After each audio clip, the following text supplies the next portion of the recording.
amma dai lafiya labarin hirin nan ne da kaga zango sai kaga zango duka ne na katar da mu sati ɗaya sati biyu mun ga shiru da muka ce ba mu zo mu tambaye ka wallahi tallahi ni ma kuma dama ina so na dan hauna na yi wa mutane bayani tabbas ni ne shugaban shiri ko kuma in ce ni ne jagoran shirin sai kaga zango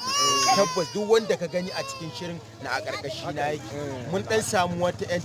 tangarda ne ta na'ura ka san jiki da tini yau kana nan gobe bana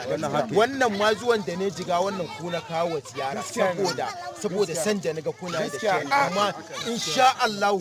sati mai zuwa in Allah ya kai mu za mu ci gaba da yin wannan. Yawwa dama akwai wata tambaya da nake so mu. To Allah ya sa na. Wai a cikin hirin nan naku da kuke yi kaga zango. Wai ya kake kai kalar tausayin nan ka dan ba mu dariya. Oh wai wannan kalar tausayin da nake kana nufi ka ce idan mutanen gari duk sun tsane sun tsane kadin nan. Yawwa shi za ku wallahi so kamar